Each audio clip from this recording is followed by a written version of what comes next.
have decided to follow Jesus. Welcome to Search the Scriptures 24/7, a radio ministry of the Berean Call featuring T.A. McMahon. I'm Gary Carmichael. We're glad you could join us. In today's program, Tom continues his visit with author Ray Yungen to discuss the impact of the New Age movement on today's evangelical church. Now, along with his guest, here's TBC Executive Director Tom McMahon. Thanks, Gary. My guest for today's program, this is the second part in the series I'm doing with Ray Yungen, and we're dealing with Eastern mysticism. We're going to major in this session, well, not major, but we're going to deal with something that has infected the church in just a heavy way, and that is yoga, not just the church, but certainly the U.S. It's incredible the growth that's had. Ray is the author of two very valuable books, in my opinion. One is For Many Shall Come in My Name. And by the way, name, if you're looking for Ray's books, you spell his last name Yungen, so you're not looking for Yougen or whatever. So the other book is A Time of Departing. And again, very valuable books dealing with issues that have infected Christianity in our day. And Ray, again, welcome back to Search the Scriptures 24/7. Glad to be back. Ray, as I just mentioned, we've been talking about Eastern mysticism. We talked about last week the New Age movement, which is one of the ways the ideas of Eastern mysticism, Hinduism, yoga, all of those things have not only come into the U.S., but have come into the church, which is a super problem. But today, again, if you haven't heard part one of the series, I recommend that you go to our website, thebereancall.org, and listen to it. It's really a healthy, well, more than healthy. It's just a very important piece of information regarding what is going on today. Now, Ray, we mentioned yoga, a little background on that.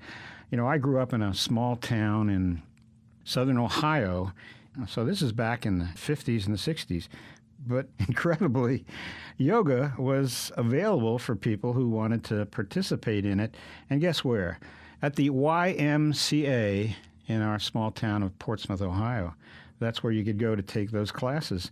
Now, again, YMCA, if I would mention YMCA to young people today and say, well, what do you think those letters stand for? I doubt whether few could say, well, it's the Young Men's Christian Association, because it's been so identified with yoga, they think that must be part of those letters. Well, sadly, it is, but that's not the way it started out. It was really a fine Christian organization that, well, actually going back to London, it was put together so that young men who were coming to London for work, it was an opportunity for them to get together and for Bible studies and so forth. So, wow, we have come a long way. Now, Ray, what I'd like you to do is just give us some background.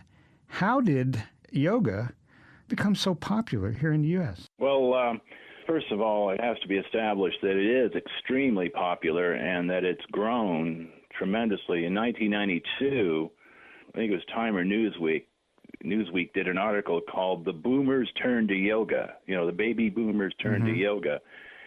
And at that time, there were about 2 million people in the U.S. that did yoga. 2 million.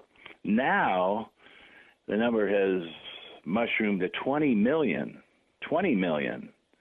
And most of those are over the age of 18, you know, so they're adults. So almost 10% of all American adults are doing yoga now. 77% of these are women. Mm-hmm.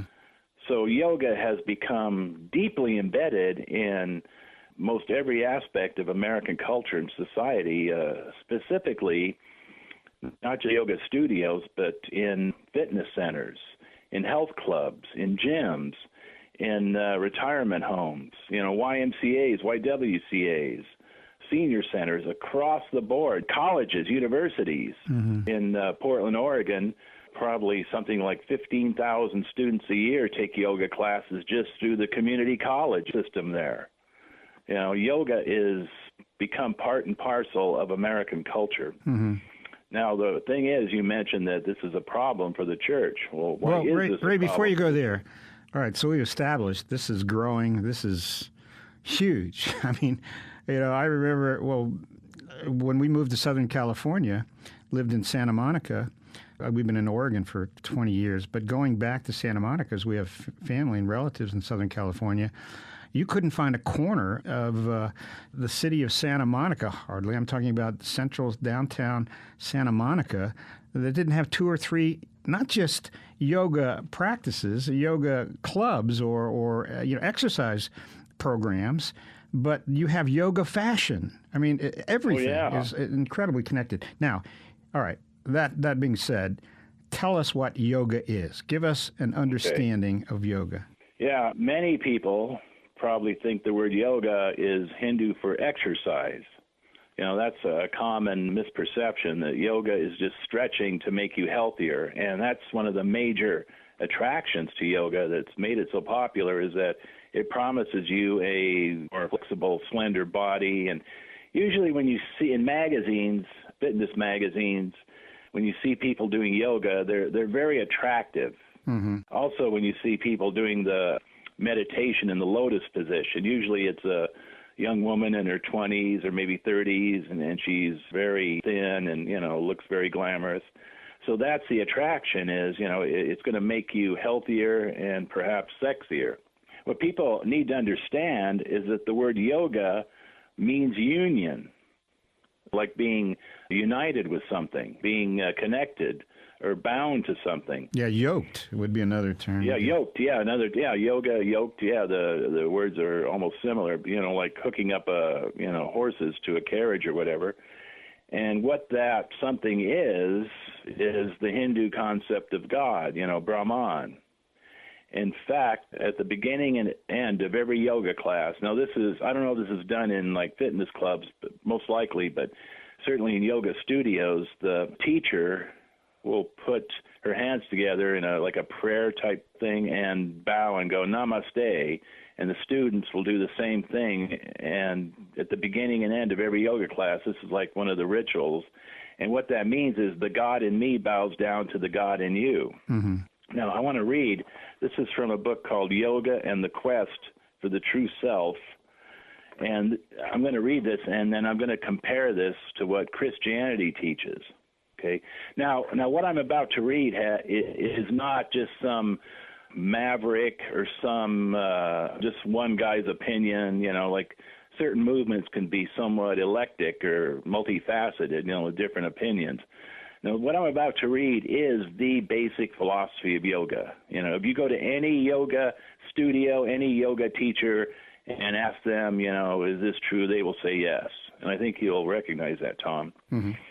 Anyhow, the author says, we are all born divine. This is the classic statement of the perennial philosophy of yoga. Well, anybody who knows Christianity very well knows that, in essence, that's the opposite of what the Bible teaches. We are all born disconnected from God by our sin natures. Right? Right, absolutely. So right off the bat, we are all born divine. Again, what we are seeking is already at the core of our nature. We are already inherently perfect. Well, in essence, again, that is total rejection of the Christian gospel, because that's why Jesus died for our sins. That's why he went to the cross, because we are not inherently perfect. We are inherently imperfect. Okay, the next one. It means that God is available fully at each moment simply because God is our true nature. Now that dovetails perfectly with what Lucifer said, I will be like the Most High. I will be like the Most High. So that places yoga within the realm of the satanic philosophy. Correct. At its essence. It has nothing to do with, pitchforks or horns or, anything like that. I shall be like the Most High, and here we have God is our true nature. See, if God is your true nature, you don't need the cross. You don't need the blood of Jesus for your justification, because God is your true nature. To me, it's as simple as that. Mm-hmm. Okay, Alice Bailey, who actually coined the term New Age, the famous occult prophetess who channeled quite a number of books on this coming age of Aquarius, actually talked about yoga. She said the yogi, or the one who has achieved union, for yoga is the science of union, knows himself as he is in reality. He knows himself to be past all controversy, God. And that is what yoga is all about, that humanity is divine and you have to link or yoke with your inner divinity through meditation. You know, yoga and the stretching and meditation are supposed to go together. In fact, even in fitness clubs, and there's a local fitness club here in the town I live in, and this fitness center has 5 different locales, and in their literature on their yoga classes, it says mind-body emphasis. Mind-body emphasis, which means they teach meditation also, not just the poses. Ray, let me just add to that. You know, at one time I interviewed Carol Matriciana, who she produced a terrific video called Yoga Uncoiled. And Carol grew up in India. I remember she was at our dinner table, and some of my kids were there. The kids are in their 20s.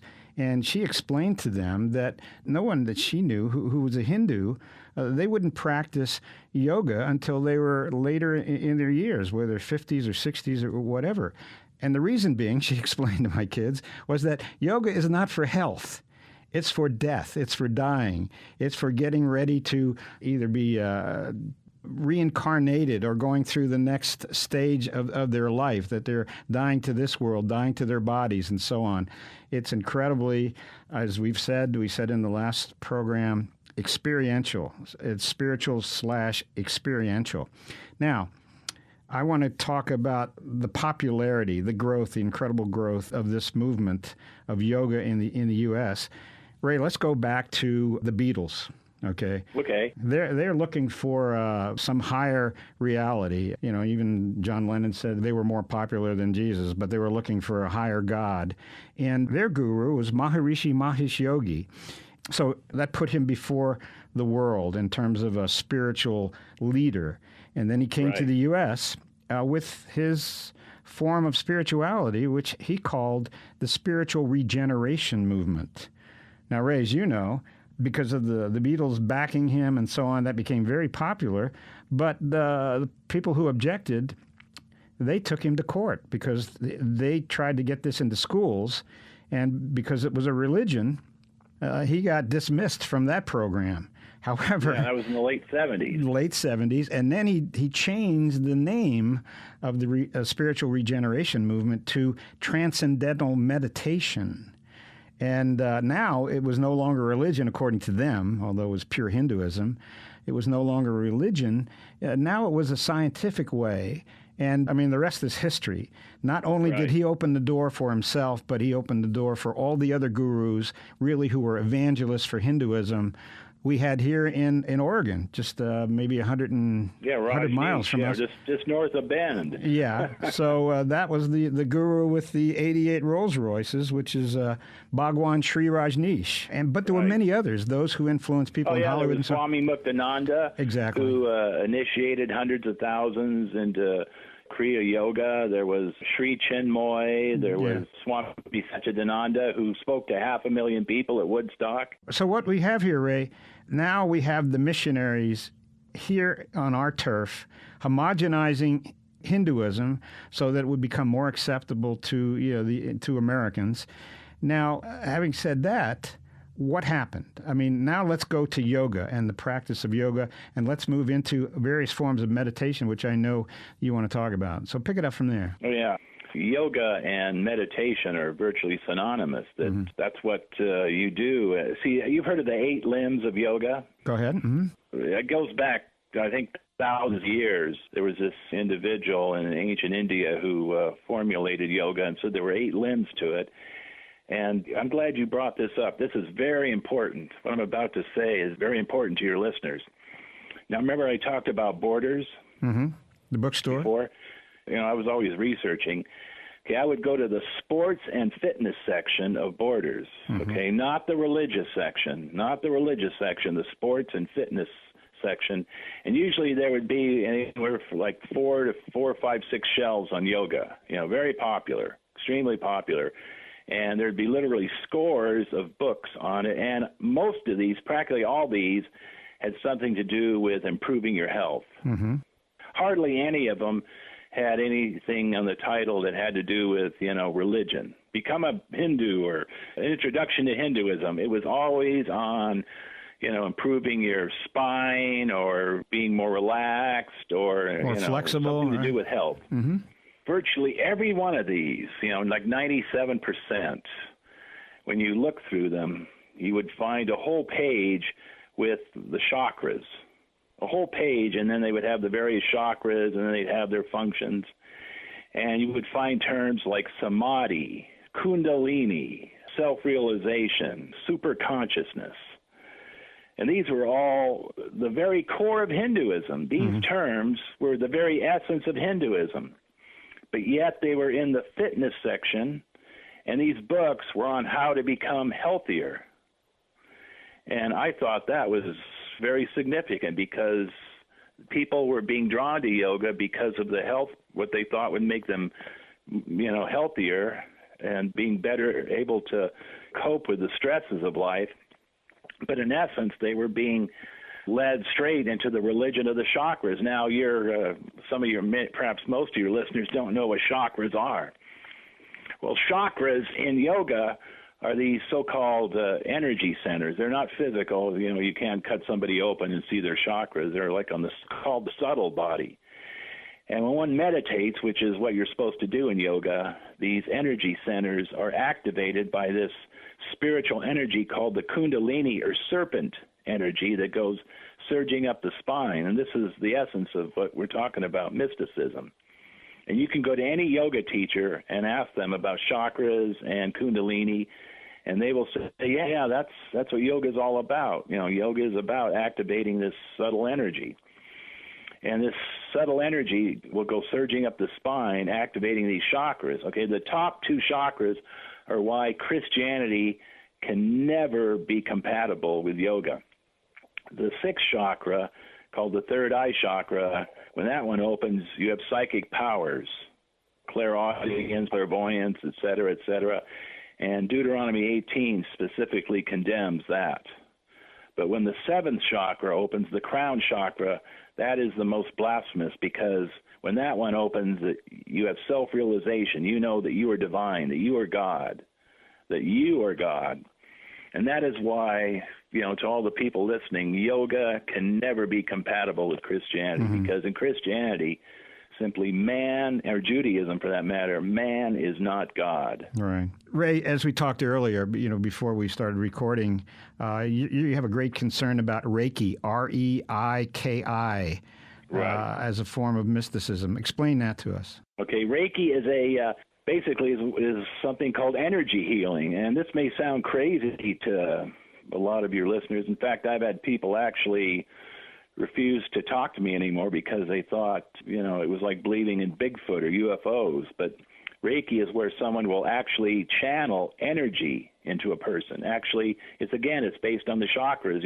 You go to a Reiki master, they activate the chakras, and then you have this ability to send this, what basically would be Kundalini energy, into other people. And Hinduism is called Shaktipat. You're familiar with that, right? Yes. Well, anyhow, I want to make it clear that... Well, I am, but let me explain it. Yeah. Shaktipat is like sometimes in the...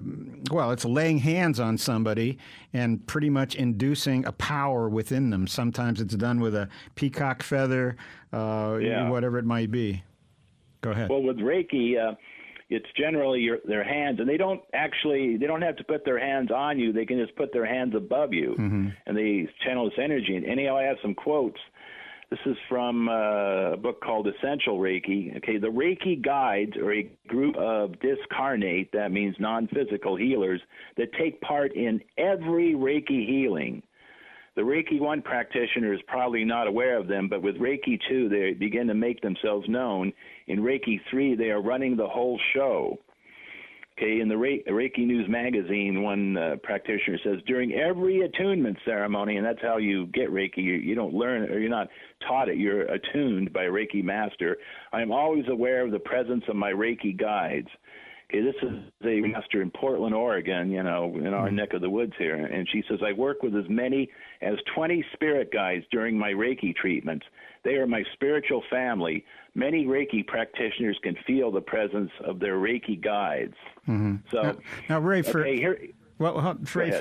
people who think, oh, man, I've never heard of this thing. Now, you told me on the phone the other day that you checked out Bend, Oregon, small city in central Oregon. Well, we're at 80,000 right now. How many Reiki practitioners did you say you thought were here? Well, based on, I've been researching this for 30 years, and I was in Bend in 1994, and I was told, I was at a New Age bookstore, and I was told there were 70 Reiki channelers then. Wow. And there was only one Reiki master in town, only one. And I assumed that she kept initiating people through the 90s. And then I checked around 2000, 2001, and there were 4 Reiki masters. A master is someone who initiates you. You have to be initiated by a master. Then there was a woman in Redmond about that time who started, she was advertising extensively, and she was a Reiki master, and she initiated people. So to be extremely conservative, I estimate that up to like 2005, these people initiated maybe 200 Reiki channelers in Central Oregon. It could have been a lot higher, but I'm being conservative. I estimated 500 to 700 Reiki channelers in Bend based on what happened. I don't have time, but in the U.S., 2 million Reiki channelers now. 2 million. Yeah. That's the population of Oregon in 1970. And I got that from the Presence, the magazine for the International Center, the Spiritual Directors International. I got that from their magazine, 2 million Reiki channelers. Wow. Ray, earlier, last segment talked about your book, upcoming book, and it's still work in progress, so it's not available now. Work in progress. But we will keep our listeners informed when it's available, and we look forward to it. So, Ray, as I said, there are a lot of other things that we could cover, but the only way we're going to do that is have you back in the near future. So thank you, Ray, for your participation, and the Lord would just pray the Lord will cover you as you do this research and make it available for the body of Christ. Well, thank you for the opportunity, and God bless you. I have decided to follow Jesus.